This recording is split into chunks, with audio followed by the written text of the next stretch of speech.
Fire and emergency aspirants जो है वो लगातार प्रदर्शन करते हुए आपको नजर आएंगे। आज लगभग एक पत्रकारिता के बाद इन्होंने आज सड़कों पर प्रदर्शन किया है और पुलिस ने कहीं ना कहीं इनको यहाँ पर धक्का मुक्की भी हुई है। और ये सब यहाँ बैठे हुए आप देख सकते हैं, ये जो एस्पिरेंट्स है ये सड़कों पर है, लगातार प्रदर्शन कर रहे हैं।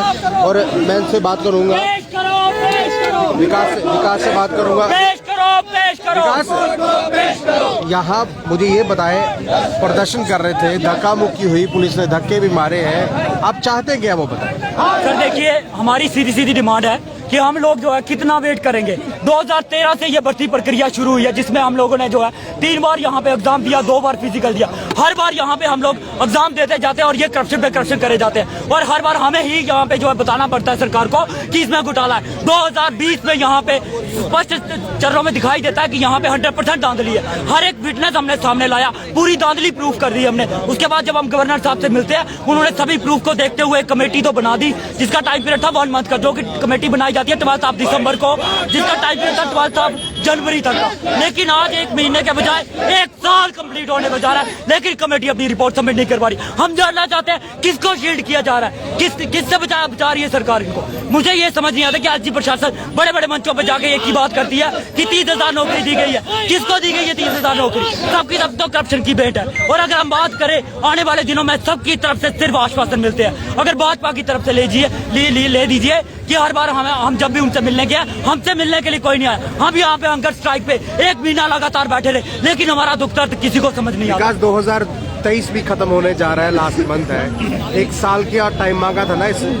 कमेटी ने। जी सर, ये साल भी खत्म होने जा रहा है। सर यही तो दुर्भाग्य है हमारा कि पहले 10 साल वेट करते हैं एक भर्ती प्रक्रिया को पूरा करने के लिए। हर बार हमें ही दोहराया जाता है, हम ही मेहनत करेंगे, सब कुछ हम ही करेंगे, गलती भी हम ही की। फिर एक कमेटी बना दी जाती है हमें ठगाने के लिए, सिर्फ एक मुंह में लॉलीपॉप दिया गया एक तरफ से, लेकिन इंसाफ नहीं किया जाएगा। कमेटी सिर्फ इसलिए बनाई गई थी ये लोग शांत होकर बैठ जाएंगे, टाइम पीरियड निकलेगा, उसके बाद शांति बनी रहेगी, लेकिन ऐसा नहीं होगा, बिल्कुल कदापि नहीं होगा। हम 24 घंटे का टाइम देते हैं, अगर 24 घंटे के अंदर हमें हमारा हक नहीं मिलता, हम सड़कों पे मर जाएंगे, मिट जाएंगे, खुद को आग लगा देंगे, फांसी लगा देंगे, लेकिन घर वापिस नहीं जाएंगे। एडमिनिस्ट्रेशन ने मिलने की कोशिश की आपसे, आपने उनके साथ? सर जब हमने कमेटी बनवाई थी उस समय हम लगातार प्रदर्शन कर रहे थे। उन प्रदर्शनों को देखते हुए, हमारे प्रूफ को देखते हुए गवर्नर साहब ने एक लॉलीपॉप हमारे मुंह में डाला। इसके सिवा हम कुछ नहीं कहेंगे, क्योंकि अगर वो लॉलीपॉप नहीं होता तो 1 महीने में रिजल्ट आता हमारा। 1 साल नहीं लगता उस चीज के लिए।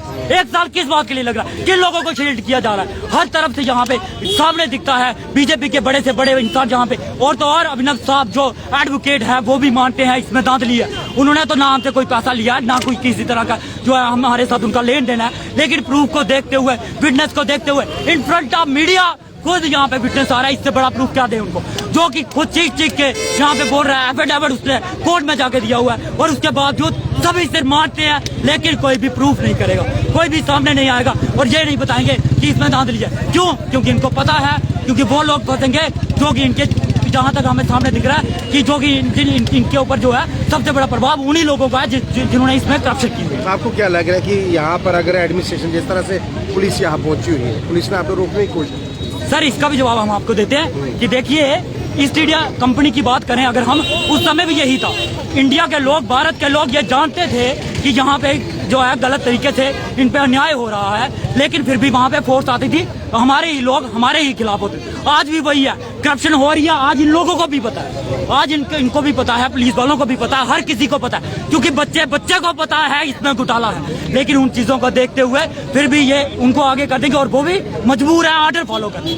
हमारे लिए नहीं है, वो ऑर्डर फॉलो कर रहे हैं। क्यों? उन्हीं ब्यूरोक्रेट्स के जो है ऑर्डर फॉलो हो रहे हैं, हम लोगों को जो है नीचे दिखाया जा रहा है, लेकिन हम लोग पीछे नहीं हटाएंगे। हमारी एक ही डिमांड है, 24 घंटे के अंदर अगर हमें रिजल्ट नहीं मिलता, हम मर जाएंगे, मिट जाएंगे, फांसी लगा देंगे शरिया कोर्ट में, लेकिन वापिस नहीं जाएंगे। बहरहाल देख लीजिए, 24 घंटे के भीतर अगर इनके लिए कुछ नहीं हुआ, इस वक्त जो यहाँ पर फायर इमरजेंसी एस्पिरेंट्स जो यहाँ प्रदर्शन कर रहे हैं, मैं आपको एक चीज़ बता दूँ। अब क्या लग रहा है इस वक्त इंतजामिया आपकी बात सुनेगी? नहीं, आप सब जानते हैं कि ये जो हमारा मसला है पिछले 3 सालों से हम लड़ रहे हैं। 2020 में हमने इसका जो तीसरी मरतबा इसका रिजल्ट आया था, है ना, फिर इसमें घोटाला पाया गया। तो हमने सारे सबूत एलजी एडमिनिस्ट्रेशन के सामने पेश किए, लेकिन उसके बाद उन्होंने जब बहुत ही गुहार लगाने के बाद उन्होंने एक 3 मेंबर्स कमेटी बिठाई, जिसके हेड R.K. गोयल साहब, और वो एक हम समझते हैं वो अच्छी पर्सनैलिटी है और हमें उन पर भरोसा है। जबकि भारतीय जनता पार्टी आप जानते हैं जम्मू कश्मीर में आई, उन्होंने एक नारा लगाया था करप्शन फ्री कश्मीर जी। तो लेकिन तब से आज तक हमने जो भी कोई लिस्ट आया है तो उसमें घोटाला ही घोटाला पाया गया है। और सबसे ज्यादा जो मदर ऑफ ऑल स्कैम्स, जो जिससे फैमिली स्कैम पाया गया है, मदर ऑफ ऑल स्कैम्स कहेंगे, फादर ऑफ ऑल स्कैम का ये नहीं, हर स्कैम का जो सरदार है। स्कैम की शुरुआत इसी भर्ती से हुई थी जी जी जी। तो इसके बाद भी बहुत सी भर्तियां हो चुकी हैं, लेकिन अभी जिस तरह से एलजी ने कहा कि जम्मू एंड कश्मीर में फ्री एंड फेयर सरकार चल रही है, साल खत्म हो रहा है, 1 साल के बाद एक और साल निकल जाएगा आपके लिए। जी वो तो निकल चुका है। हाँ। वो तो निकल चुका है। जब से 3 मेंबर्स कमेटी उन्होंने कहा था हम 1 महीने के बाद इसका जो रिपोर्ट है पेश करेंगे, लेकिन 1 महीने के बाद हम लगातार प्रोटेस्ट कर रहे हैं, आज तक वो रिपोर्ट पेश नहीं किया है। अब 1 साल हो गया है। हम एलजी एडमिनिस्ट्रेशन से यही गुहार लगा रहे हैं, एलजी साहब आपने कहा था करप्शन फ्री कश्मीर, कहाँ है करप्शन फ्री कश्मीर? हमारा तो यही है कि हमने बहुत ही मेहनत करके ये एग्जाम क्वालिफाई किया था और जब इसमें घोटाला पाएगा तो हमने जब सारे सबूत आपके सामने पेश किए हैं, आपने इसलिए तो आपने 3 मेंबर्स कमेटी बिठाई है क्योंकि आपको लग रहा है इसमें घोटाला है। या तो आप सीधे कहे कि इसमें आपके जो बड़े बड़े जो अशखास है वो इसमें मुलविस। ऐसा तो नहीं लगता कि जिस केस को दबाना हो उसके लिए कमेटी बना दो? कमेटी देखिए, कमेटी जो है वो नाम मात्र बनाई जाती है, जब तक 1 साल तक कमेटी जवाब नहीं दे रही तो उसका फायदा क्या? जी वही तो हम कह रहे हैं, पहले हमें इस कमेटी का रिपोर्ट पेश करने तो रिपोर्ट तो पेश करो हमारे सामने। हम तो पिस रहे हैं, हम तो लुट चुके हैं, हमारा माल भी गया, हमारी जान भी गई है आज तक, क्योंकि हम बहुत अब थक चुके हैं, अंदर से हम खोखले हो चुके हैं। एलजी साहब आपसे आपकी मीडिया के वास्ते हम एलजी साहब ये गुहार लगाना चाहते हैं, हमारे साथ इंसाफ कीजिए। हम गरीब बच्चों के साथ इंसाफ, आपके भी बच्चे होंगे, आपके भी बच्चे होंगे, हम भी तो आपके बच्चे, हम इसी देश के रहने वाले हैं, हमारे पास भी आधार कार्ड प्रूफ है, हम हिंदुस्तान के रहने वाले हैं। हम चाहते हैं आप हमारे साथ इंसाफ कीजिए ताकि हमें आप पर भरोसा हो।